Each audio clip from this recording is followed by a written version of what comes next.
हातम ताई से किसी ने कहा था कभी तूने अपने से बड़ा सखी भी देखा है? हातम ताई का नाम है ना आज तक सखावत में। अपने से बड़ा सखी भी देखा है? उसने कहा देखा है।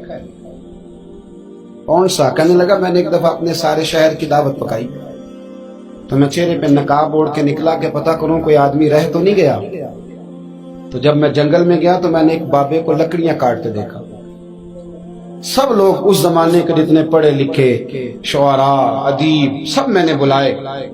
बाबा लकड़ियां काट रहा था। तवज्जो है मेरी बात पर? कहते मैं उसके करीब गया, चेहरे पे नकाब था। मैंने कहा बाबा जी आपको नहीं पता आज हातम ताई की दावत है?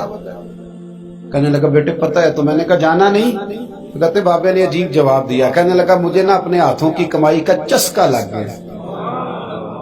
किसका चस्का? हाँ, आजकल चस्का ये है कि किसी को पार्टी कैसे डालनी है, कैसे मुफ्त की रोटी खानी है। किसका चस्का लग गया? अपने हाथों की। बोलिए। मेरे ना मदरसे में एक लायक बच्चा पढ़ता है, मालदार घराने का था।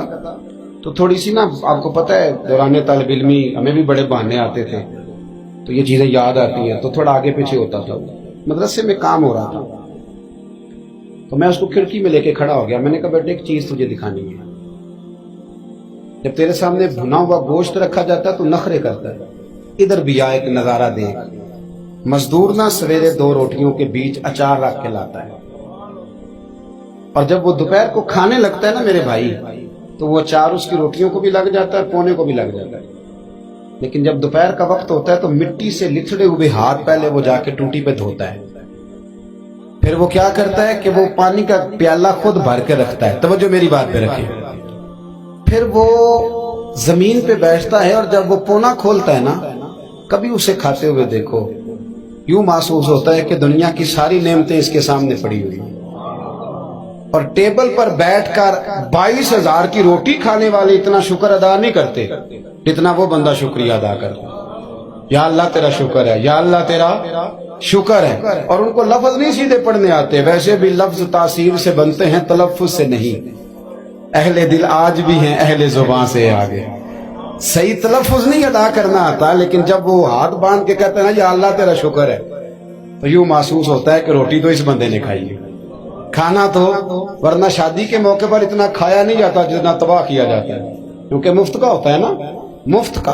तो याद रखें मेहनत की कमाई एक हुस्न है, एक वकार है। वो जो बंदा 50 लाख रुपया महीने का या साल का कमाता है वो तो देखता भी नहीं बेचारा पैसों को। वो बैंक में आए और बैंक से ही सारी जिंदगी अपनी दौलत देख सकता। लेकिन जो 600 रुपया दिहाड़ी लेता है ना, उसको जब शाम को मिलती है तो 3 दफा हाथ साफ करता है और 3 दफा बिस्मिल्लाह शरीफ पढ़ता है और फिर वो जेब में डालता है। फिर वो हिसाब करता है कि 50 कहाँ लगाने हैं, 60 कहाँ। तो खुददारी से जियो, बावकार रहोगे, बाइज्जत रहोगे। हातम ताई कहते हैं मुझे कहने लगा कि मुझे हाथों की कमाई का चस्का लग गया। अब मुफ्त के दस्तरखान पर मुझे मजा नहीं आता।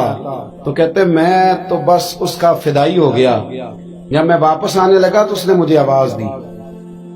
मैं वापस पलटा तो कहने लगा बेटा आप भी दावत पे जा रहे हैं? मैंने कहा। तो उसने मुझे 5 दिनार निकाल के दिए। कहने लगा ये ले जाओ, हातम ताई को ना देना, वहां जो आदमी लंगर पका रहा ना उसे दे देना। यार बड़े बड़े लोगों ने रोटी खानी है, चलो मेरा भी हिस्सा पड़ जाएगा। तो हातम ताई कहते हैं मैं घोड़े से गिर गया, चेहरे से कपड़ा उठाया।